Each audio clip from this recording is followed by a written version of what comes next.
Dans le contexte de la mise en œuvre du projet de centre d'excellence africain, l'Université Gaston Berger a bénéficié d'une subvention d'un montant global de 8 millions de dollars accordée au gouvernement du Sénégal par l'IDEA pour le projet de centre d'excellence en mathématiques, informatique et TIC, CEAMETIC. Le projet CEAMETIC est né dans un contexte où des enseignants de l'UFR Sciences appliquées aux technologies, qui est une UFR qui est à l'Université Gaston Berger de Saint-Louis, ont décidé de mettre en avant tout ce qui est enseignement par rapport aux sciences, aux nouvelles technologies de l'information et de la communication. Et c'est pourquoi ils ont décidé de rentrer en compétition avec plusieurs autres universités africaines afin de pouvoir accueillir le centre en mathématiques, informatique et technologie de l'information et de la communication au Sénégal et plus particulièrement à l'UGB, afin aussi de favoriser la formation dans ces nouvelles sciences-là et technologies qui sont des piliers importants dans le développement du Sénégal et de l'Afrique en particulier. Je suis un étudiant du CEAMETIC. Donc, je travaille dans un projet qui a été financé par le CEAMETIC. Donc un projet dans lequel je fais ma recherche, ma thèse doctorale. Le CEAMETIC est aujourd'hui, depuis 2020, dans une lancée visant à impacter les activités du monde socio-économique en leur apportant une valeur ajoutée sur le plan des applications, de la recherche et des nouvelles technologies pour une meilleure productivité. L'impact, comme je peux le dire, c'est plutôt renforcer la formation des ressources dans les domaines des mathématiques, de l'informatique, des nouvelles technologies de l'information et de la communication.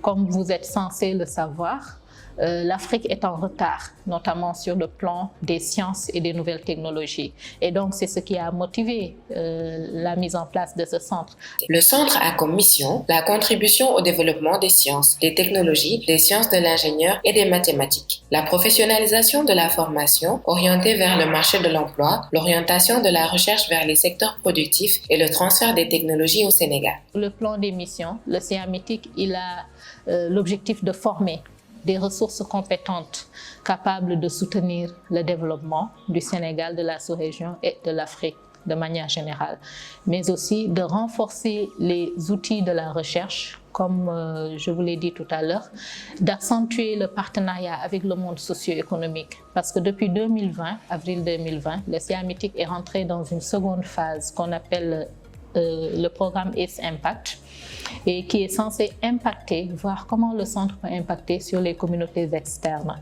Maintenant, nous ne mettons plus l'accent seulement sur la formation et la recherche des ressources de l'université et des universités partenaires, mais nous mettons notamment l'accent sur la formation des ressources qui sont au niveau des entreprises, dans le tissu socio-économique, pour qu'elles soient assez compétitives. Je vous l'ai dit, la compétitivité est un indicateur assez important dans le développement. Et l'idée, c'est que, au lieu que tout le temps, les entreprises soient obligées de faire appel à des experts qui nous viennent d'ailleurs, que le CEAMETIC puisse former des ressources ici en Afrique en corrélation du moins avec les réalités de notre milieu, des ressources assez compétentes capable d'accompagner le développement des différents secteurs prioritaires. Le centre a beaucoup d'apports à l'enseignement. Depuis son implantation, beaucoup de projets ont été réalisés et d'autres sont en cours. Le centre a mis en place beaucoup de projets.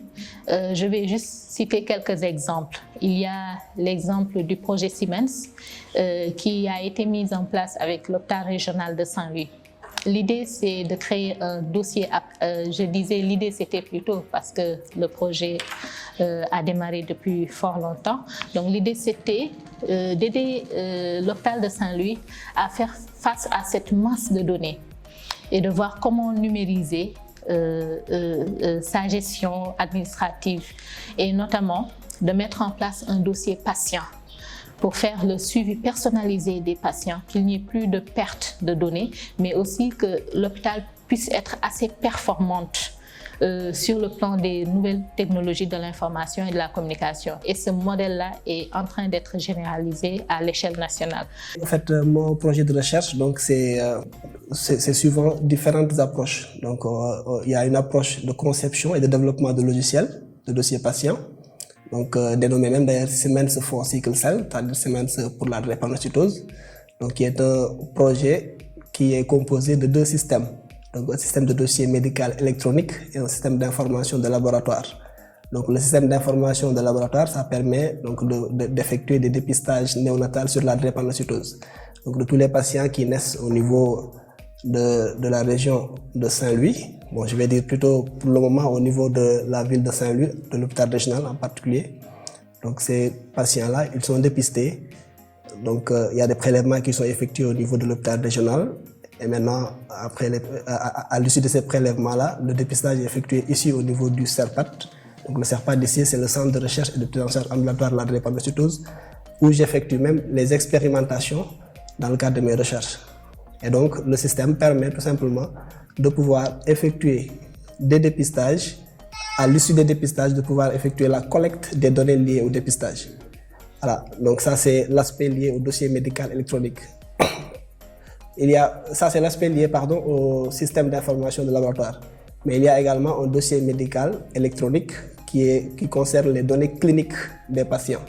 Donc un patient qui est dépisté et qui est suivi par le centre, donc ce patient-là a un dossier donc, qui est géré ici au niveau du centre, dossier dans lequel, lors des consultations de suivi, le médecin renseigne toutes les données cliniques relatives à la maladie du patient, tout simplement.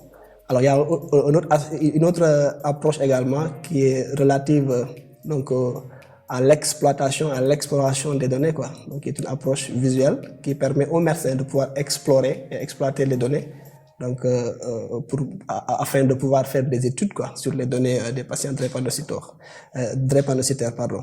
Alors, il y a un autre point également qui porte sur la création d'une base de données à long terme, voilà, pour soutenir tout simplement la recherche multidisciplinaire sur la maladie. Le CA-METIC, comme vous le savez, appartient ou est carrément dépendant de l'UFRSAT. Et tout le monde connaît Campusen. Donc Campusen, ce logiciel-là, il a été développé au niveau de l'UFR Sciences appliquées aux technologies. Et c'est actuellement ce logiciel que le gouvernement du Sénégal utilise pour tout ce qui est orientation des nouveaux bacheliers, du moins. D'autres projets aussi, il y a le projet Saint-Louis numérique 2025. Qui n'a pas encore démarré, faute de bailleurs, de partenaires, mais qui vise vraiment à créer un espace numérique au niveau de Saint-Louis afin de proposer des services dans tous les secteurs de la vie économique de la région en rapport avec le numérique pour faciliter les échanges. J'ai oublié aussi le projet phare avec les acteurs socio-économiques, notamment les opérateurs économiques de la région de Saint-Louis, avec la Chambre de commerce avec qui nous sommes en partenariat depuis juin passé. Et l'objectif de ce projet, c'est vraiment de renforcer les capacités des acteurs économiques dans le domaine de l'informatique, du marketing digital, de la finance, de la passation, des techniques de passation de marché et d'autres disciplines qui leur font vraiment défaut et qui permettront à ces petites et moyennes entreprises d'être assez compétitives dans le monde actuel où nous sommes. Espérons que tous ces projets en cours verront le jour pour le bien de tous.